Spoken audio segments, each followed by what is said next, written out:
ফিরে আসবে। রোকনউদ্দিনের কাছে একটু শুনে আসি মনির ভাই। ব্রিগেডিয়ার রোকনউদ্দিন, আপনার কাছে ব্রিগেডিয়ার জেনারেল রোকনউদ্দিন যেটা জানতে চাই যে দর্শকে যে বিএনপি সম্পর্কে অনেক অভিযোগ করলো, আর আজকে তারেক রহমানও বললেন যে দলকে বিক্রি করা যাবে না, দলকে বিক্রি করে নিজের স্বার্থ উদ্ধার করা যাবে না। সেরকম ঘটনা ঘটেছে, আমাদের দর্শকের কথাই উঠে এসেছে বা আমরা নিজেরাও পত্র-পত্রিকায় দেখি।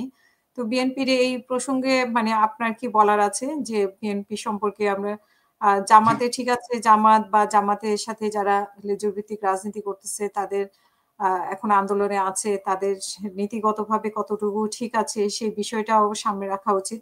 পাশাপাশি আমরা যেটা জানি 5ই আগস্টের ঘটনায় আপনি নিশ্চয়ই একটা অডিও শুনেছেন শেখ রেহানা এবং সালমানের, এবং সেখানে বলা হয়েছিল যে মার্শাল ল করার একটা সিদ্ধান্ত ছিল, কিন্তু কে রাজি হয় নাই সেখানে? রাষ্ট্রপতি রাজি হয় নাই নাকি সেনাপ্রধান রাজি হয় নাই? এরকম একটা প্রশ্ন উঠেছে।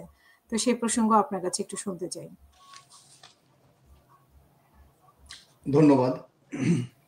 প্রথমেই আসলে ওই রাজনৈতিক দলগুলোর ব্যাপারে আমার মন্তব্য উপস্থাপন করার আগে আমি এই যে পিআর পদ্ধতিটা সম্বন্ধে 2 লাইন বলবো। কারণ এটা দেখেন, আমি যদি এখন জিজ্ঞেস করি যারা পিআর পদ্ধতি চাচ্ছে এর ভিতর থেকে মানে কত % লোক, জনগণ বলেন এবং এই নেতৃবৃন্দ বলেন, এদের ভিতরে PR it is not a new subject. দুনিয়াতে অনেক উন্নত বিশ্বের অনেক দেশে, যেমন মনে করেন Germany, Netherlands, Norway, Sweden, Japan, দক্ষিণ কোরিয়া, এইসব দেশে সাকসেসফুলি এরা পিআর পদ্ধতি চালু করছে। এবং এই পিআর পদ্ধতি কিন্তু একদিনে হয় না। পিআর পদ্ধতি এটা চালু করতে হয় এবং আস্তে আস্তে এটাকে অনেক রিফাইন করতে হয়। তো আমার কথা হচ্ছে যে এই জিনিসটা এমন একটা জিনিস, গোজামিল দিয়ে লোকজন চালাই যাচ্ছে, শুধু একটা পয়েন্ট বলতেছে যে এখানে কোনো ব্যক্তির এগেনস্টে ভোট দেবে না, মার্কার এগেনস্টে ভোট দেবে, দলের এগেনস্টে ভোট দেবে। সো এইটা দিয়েই প্রচারণা চালাচ্ছে। কিন্তু যারা এটা এই পয়েন্টটাকে উপস্থাপন করছে, আমার মনে হচ্ছে যে তারাও ঠিক মতো এটাকে এক্সপ্লেইন করে নাই, এবং যারা এটার বিপক্ষে কথা বলতেছে তারাও না। তো কাজে পিআর অনেকে বুঝেই না পিআর কি জিনিস, মানে এটাও একটা বাংলাদেশে বেশিরভাগ আমি সেটাই বলতেছি, আমরাও কিন্তু অনেকটা ক্লিয়ার না যে আসলে সেটাই। এটা অনেক স্টাডির বিষয় আছে, আমি নিজে বলতেছি। আমি প্রথমে পিআর দেখে তারপরে এটাকে অনেক ব্রাউজ করলাম, তারপর অনেক রিসোর্স ঘেটে টেটে দেখলাম যে ইটস এ হিউজ সাবজেক্ট। এটার অনেক কনোটেশন আছে, এটার অনেক শাখা প্রশাখা আছে, এটার অনেক এক্সপ্লেনেশন আছে। এটা শুধু ওই যে একজন প্রবাসী মুন্নি ভাইকে প্রশ্ন করলো পিআর পদ্ধতি সেই, তো এরকম করলে তো হবে না। পিআর পদ্ধতি Tom Dick and Harry everybody will not understand, সবাই বুঝবে না। তো সেই জন্য এই পিআর পদ্ধতিটা নিয়ে জনগণকে ধোঁয়াশায় না রেখে এটা ক্লিয়ার করা উচিত, 1 নম্বর। এবং যারা কথা বলতেছে আমি তাদেরকে বলবো যে আপনারা পিআর পদ্ধতিটা স্টাডি করেন। এটার ভালো দিক খারাপ দিক আছে আমাদের সমাজে। বাট আমি শুধু একটা জিনিস বলতে পারি, পিআর পদ্ধতির মতো আমি শুধু পিআর পদ্ধতি বলতেছি না, অ্যান্ড আমাকে আবার মনে করেন না যে আমি পিআর পদ্ধতিকে সাপোর্ট করতেছি 100%। এইরকম একটা কিছু আমাদের দেশে আস্তে আস্তে এটা চালু হওয়া উচিত ফ্যাসিবাদের উত্থানের পথকে রোধ করার জন্য।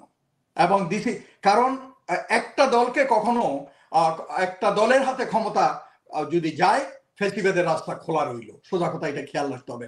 একবারে ক্লিয়ারলি বললাম আর কি। আমি পলিটিক্যাল সায়েন্স ছাত্র, আমি জানি। তো সেই জন্য এই জিনিসটা খেয়াল রাখতে হবে। এই নিয়ে আমি আর আগাবো না, কারণ এটা ডিটেল ডিসকাশন দরকার। এরপরে দরকার হলে পিএর উপর আপনি আলাদা একটা করেন। নেক্সট হচ্ছে এই যে আপনি রাজনৈতিক দলগুলোর কথা বললেন। আচ্ছা, আপনি আমাকে বলেন ক্ষমতায় কে জিতবে? মুনির ভাই আপনি বলেন, আপনি আপনার এলাকা থেকে আপনি জিতবেন, এটা কি আপনি গ্যারান্টি দিতে পারেন? পারেন না।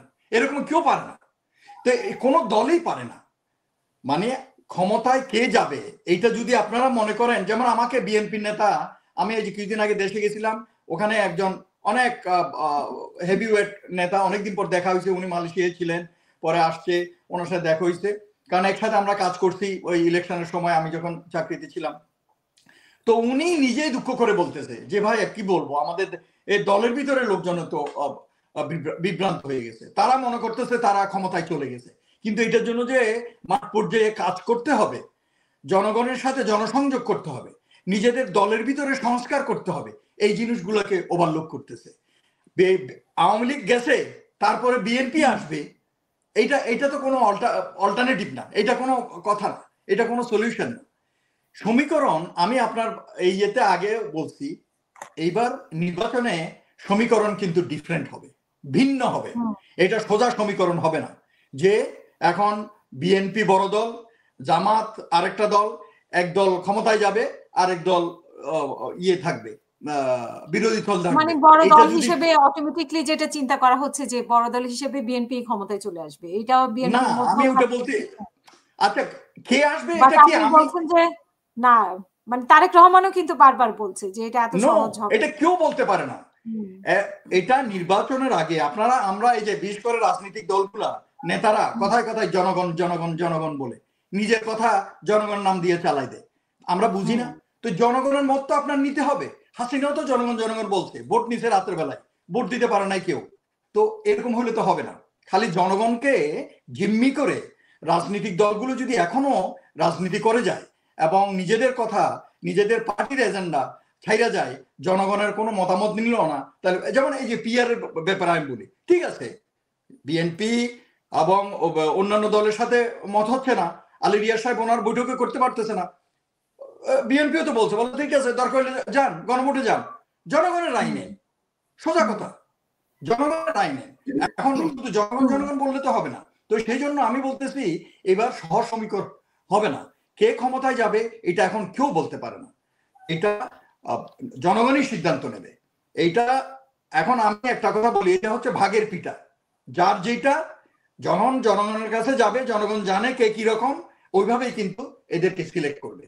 তো কাজে এইটা নিয়ে এখন বেশি লাফালাফি করে লাভ নাই, দুঃস্বপ্ন দেখে লাভ নাই, যে ক্ষমতায় চলে গেছি ক্ষমতায় যেতে পারবো না, সেই জন্য মানুষের জনগণের জীবনে ভোগান্তি এনে এই আন্দোলনের নামে বিভিন্ন এইসব কইরা কোনো লাভ নেই। তারা বসে এটা আলোচনা করা উচিত, এবং কেউ ক্ষমতায় কিন্তু যায় নাই। এই যে নোংরা রাজনীতি, একজন একজনকে ব্লেম করা, চরিত্র হনন করা, ব্যক্তিগত আক্রমণ করা, তারপরে ছোটখাটো নিয়ে আমাদের দেশে ওই যে আমরা বলি না হাই স্কুলে ছেলে মেয়েরা মারপিট করে তুচ্ছ তুচ্ছ ব্যাপার নিয়ে, কে কি বললো কে কি বললো না। এই যে একটা ছেলে বইলা গেল তারেক রহমান, কে যেন বলছে তারেক রহমান নাম নিলেও, আরে ভাই এগুলো আলোচনার ব্যাপার, লোকজন তো কত ভুল স্লিপ অফ টাংও অনেক কথা বলতে পারে, এই যে আমরা দেখতেছি না। এবং আমি জানি বিএনপির উচ্চ পর্যায়ের নেতৃবৃন্দ এটা নিয়ে দুঃখ প্রকাশ করে, এই কিছু কিছু লোকজন আছে পাগলের মতো কথাবার্তা বলে, সকালে এক কথা বিকেলে কথা, এবং কোনো ডিসেন্সি নাই কথার ভিতরে। এই যে মনে করেন ইয়ে যে কথাটা বলছে, এবং আমি এই যে মনীষ সাহেবের সাথে এগ্রি করি, এই যে কি যেন নাম এক মহিলা এমপি ছিল, সে নীলুফার মণি। এখন আমার কথা বলেন, এই ধরনের কথা বলার কি দরকার? আন্দোলন যখন হইছে তখন কিন্তু ওরা নিজেরাই বলছে যে এখানে তখন কিন্তু একটাই দাবি ছিল এবং একটাই ইয়ে ছিল, ফ্রন্ট ছিল, সরকার একটা ফ্রন্ট এবং অন্য ফ্রন্টে ছিল ছাত্র জনতা, রাজনৈতিক দলগুলা, এইভাবে যুদ্ধ হয়েছে এবং সবাই একসাথে হয়ে যুদ্ধ করছে। এখন পরবর্তীতে যার যার উপদলগুলোতে তারা আত্মপ্রকাশ করছে, এইটাতে কোনো দোষের কিছু না, তাদেরকে তো বরঞ্চ ক্রেডিট দেওয়া উচিত যে তারা একসাথে হয়ে দেশের স্বার্থে, জনগণের স্বার্থে যুদ্ধ করছে।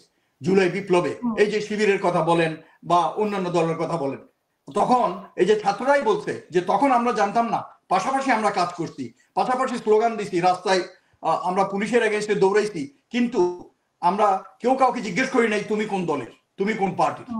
দরকার ছিল না এটা, কারণ তখন এজেন্ডা ছিল একটা, যে সরকার পতন, বা তার আগে ছিল কোটা আন্দোলন। তো এইটা নিয়ে এখন এই যে খোঁচাখুচি কইরা কোনো তো লাভ নাই। এখন আমি গালি দিলাম ডক্টর মুনিরকে, ডক্টর মুনির গালি দিল আমারে, এতে কিন্তু ইয়েটা বাড়ে, কি বলে যেন, নোংরামিটা বাড়ে।